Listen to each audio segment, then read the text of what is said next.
portion of this video is sponsored by the Anker Solix F3800. I have used every version of the iPhone since the very first one, the good and the bad. And the iPhone 15 Pro Max is the first iPhone that has given me genuine pause and cause for concern. The clock is ticking on Apple to live up to their marketing hype.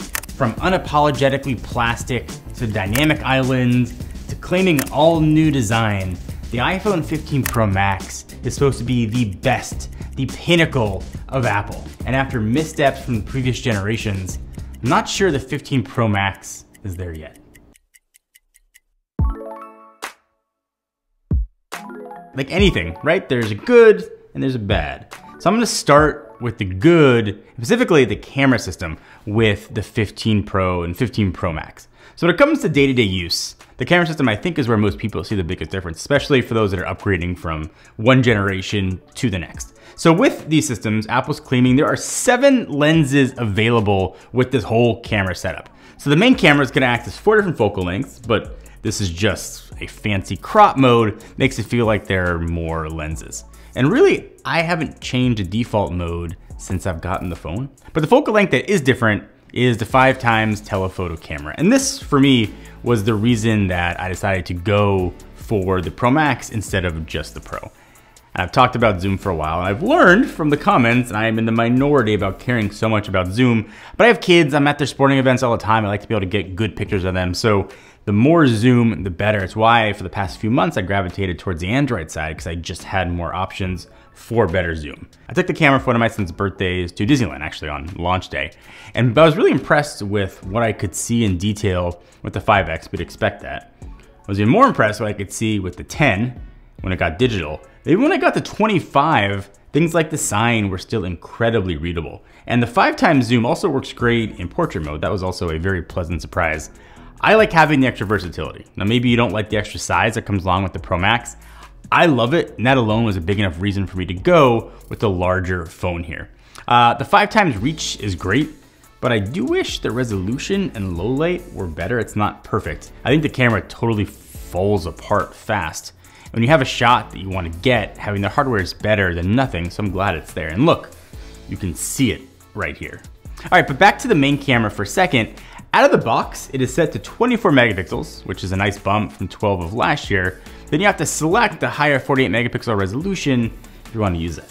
But at least you can shoot in HEIC instead of just ProRAW, so you get more options this year. And ultimately, I think what that kind of boils down to is you've got more versatility with the phone versus what we had last year with the 14 Pro and 14 Pro Max. Another thing that Apple talked about with the camera was portrait mode. I think we've all used portrait mode like in the past where you try it, hair looks weird, you hold your hand out and get weird webbing.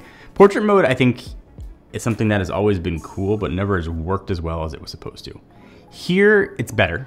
It's improved with better edge detection. Most importantly, finally, you don't have to enter portrait mode to save that data, which is cool, but with a big caveat, it's gotta be a face or a pet detected.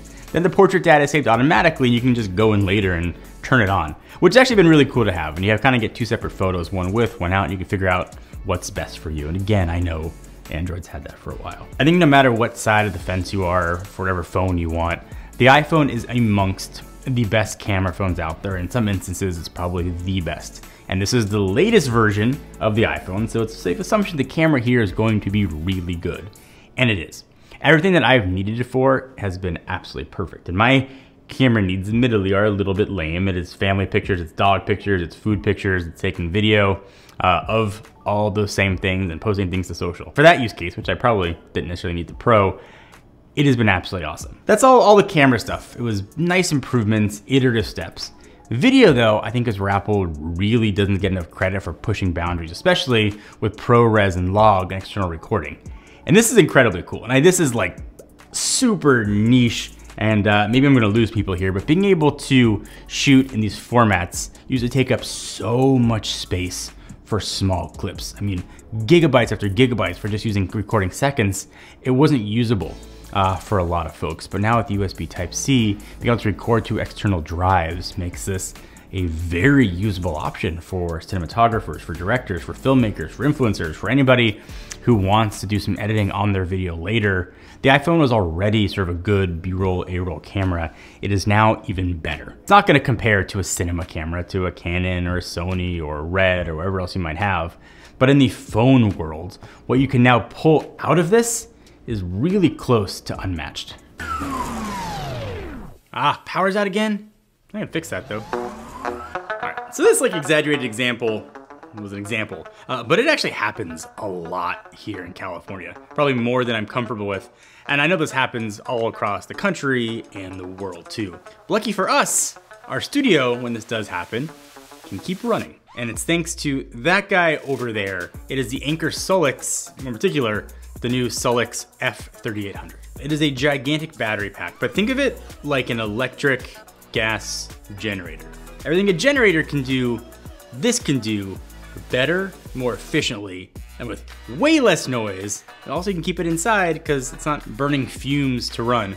So I think the coolest thing about this is, first of all, there are EV quality batteries inside, and because of that, as a 240 outlet, you can charge an EV with.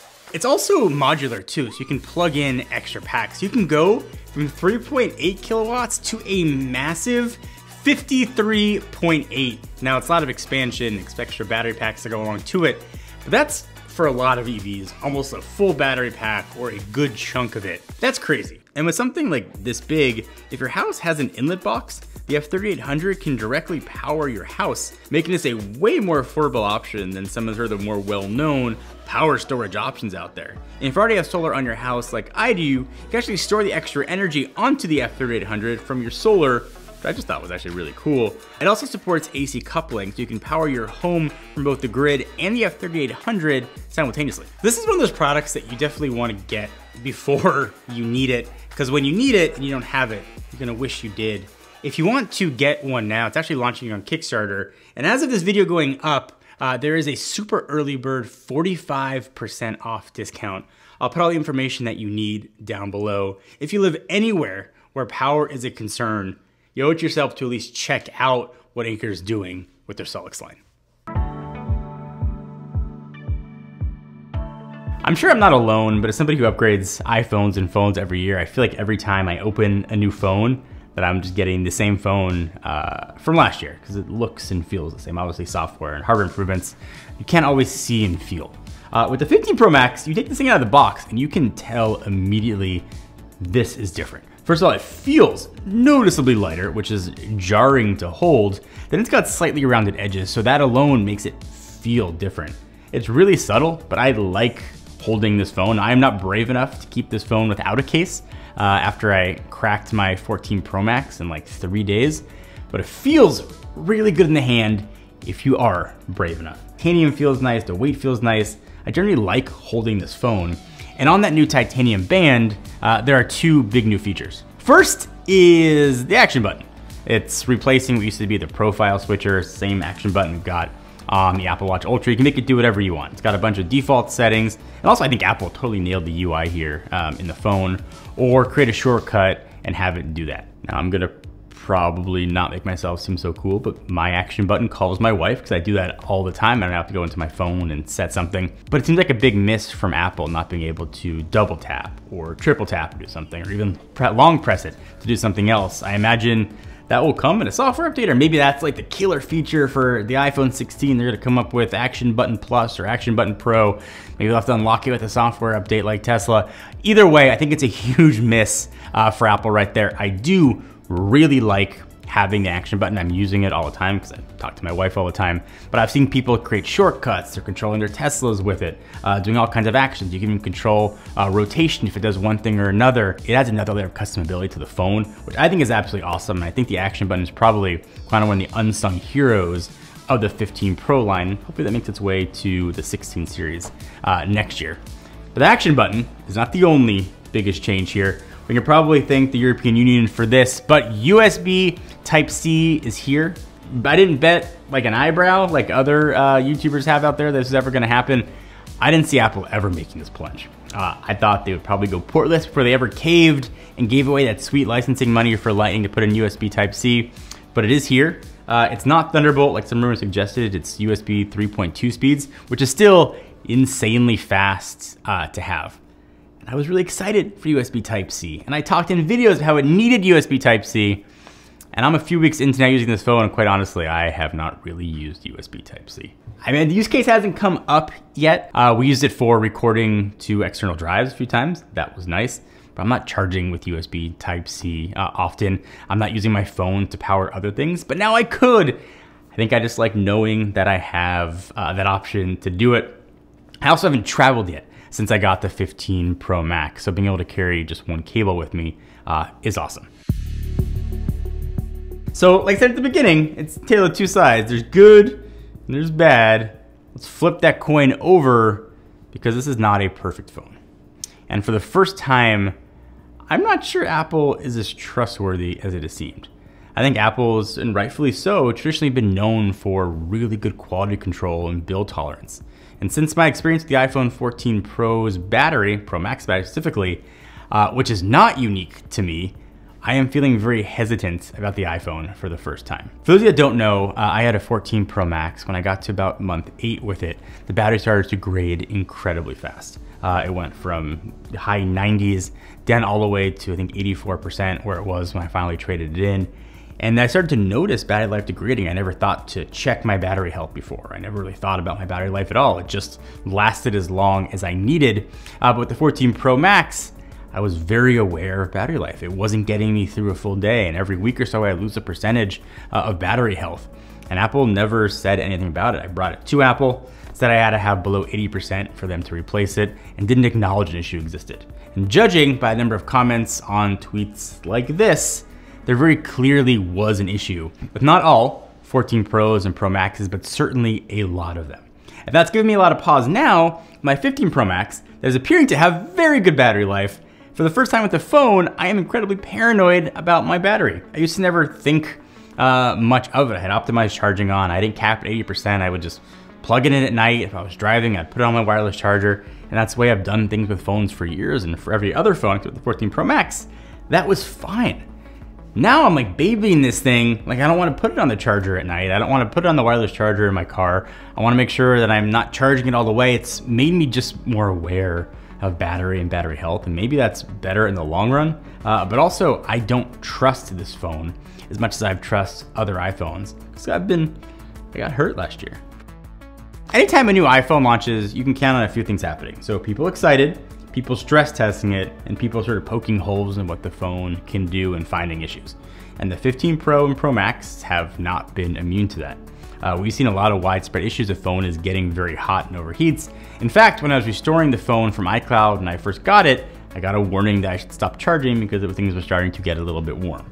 I've never seen any of those warnings ever again with my phone, but my first hour with the phone, I did see it. Now, I don't know if you want to credit Apple, but they did acknowledge there's a heating issue, claiming a bug that was found through third-party apps might be to blame. But again, brand new phone, didn't have third-party apps running when that happens. But as this filming, Apple just released the update and supposedly will address those overheating issues. But all that goes to say, I never used to worry about this stuff with Apple in the past, but now I kind of feel like I'm starting to worry about these things again. We've also seen issues with the back glass cracking incredibly easy. A good friend of the channel is Jerry Rig Everything. And I don't know if you've met him, but that dude is yoked, cracked the back very easily. More easily than in previous generations of iPhones. Maybe due to sort of titanium banding, glass on the back now being its own piece and not sort of part of the entire back ridge of the case. But again, something that I didn't used to worry about with Apple, something that are starting to come up with more recent iterations of their phones. Now, none of this should give anybody a pause, I think, about picking up an iPhone 15 Pro or 15 Pro Max. They are still amongst the best phones out there, but it's the same thing every year. If you've got last gen, you don't need this gen. If you've got a 13, it's gonna be a nice upgrade, or anything earlier than that. I love my 15 Pro Max because I like having the zoom, but I also really like that zoom when I was on Android too. There's not a huge must-have feature I can try to sell you guys on, or Apple can sell you on. They could pick any marketing language they want, and it's still a slightly better version of last year's phone. I think we have to accept that that's the way phones are always gonna be, not just an Apple. And for an update that's now slightly better than last year, seem to have made changes that I think are gonna matter to a lot of people.